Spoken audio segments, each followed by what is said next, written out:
امروز در شهر دوشنبه رئیس مجلس ملی مجلس عالی جمهوری تاجیکستان رئیس شهر دوشنبه محترم رستم امامعلی با کاتب گنرالی سازمان همکاری شانگهای ولادیمیر نوروف با لایحه نوی باغ سازمان همکاری شانگهای شناس شدند.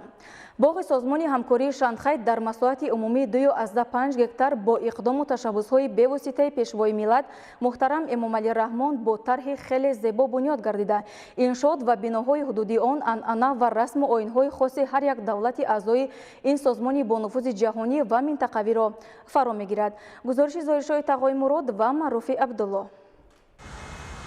امروز در شهر دوشنبه با اشتراک رئیس مجلس ملی مجلس عالی جمهوری تاجیکستان رئیس شهر دوشنبه محترم رستم امامعلی و دبیر کل سازمان همکاری شانگهای ولادیمیر نوروف معرفی لایحه باغ سازمان همکاری شانگهای که در پایتخت مملکت با طرح زمانوی و صنعت بلند بنیاد می‌گردد برگزار شد.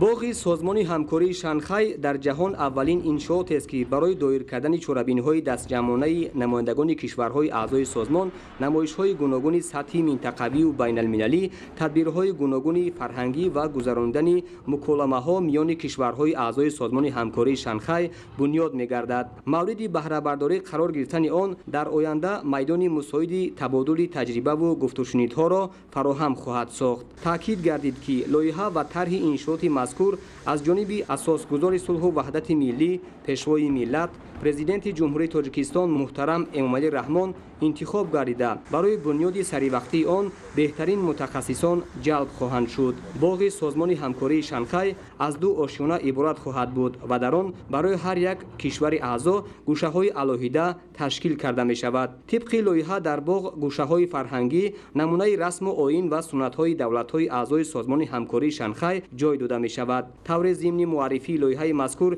ابراز گردید بنیاد باغ سازمان همکاری شانگهای در شهر دوشنبه در آینده امکانیت فراهم می‌آورد که ساکنان و مهمانان پایتخت با فرهنگ و عنعنه‌های کشورهای گوناگون شناسایی پیدا نمایند. باغ سازمان همکاری شانگهای همچنین برای رشد مناسبت‌های گومانیتری و فرهنگی کشورهای اعضای سازمان با نفوذ مساعدت خواهد کرد. مورد به تاکید است که آغاز کارهای ساختمانی در باغ سازمان همکاری شانگهای در روزهای تجلیل 20مین سالگرد تأسیس یابی سازمان همکاری شانگهای و به دوره ریاست جمهوری تاجیکستان در این سازمان راست آمد.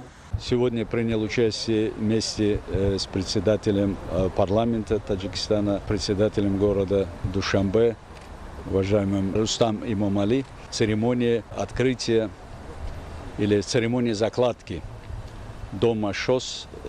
И надо сказать, что эта церемония очень важна именно потому, как проводится перед историческим событием, которое произойдет завтра. Это юбилейный саммит ШОС. Именно за 20 лет нашей деятельности нашей организации ШОС превратилась в очень авторитетную, влиятельную организацию в мире. Именно в рамках нашей организации за эти 20 лет активно реализуются проекты, многосторонние проекты в области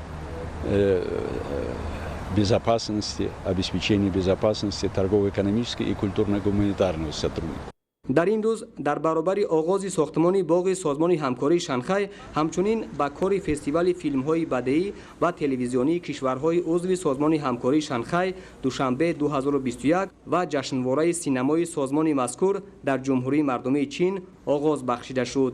در این مراسم نتیجه تدبیرهای تا به امروز گذرانده شده میان کارمندان کسب و کار گوناگون و کودکان کشورهای اعضای سازمان معرفی گردید. از جمله در نمایش رسم‌های کودکان کشورهای اعضای سازمان همکاری شانگهای محصول دسترنج کودکان صاحب ذوق معرفی گردید. اطلاع داده شد که برای دریافت شخصان صاحب استعداد همیشه بین کودکان و نورسان نمایش و آزمون‌های رسمکشی برگزار کرده می شود.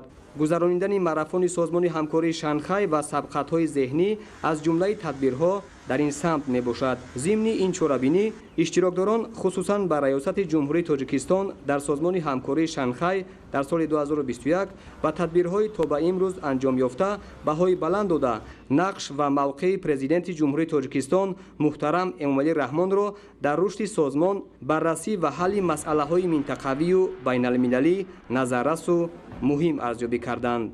ظاهرشاه تقای مراد معروفی عبدالله دوشنبه اخبار.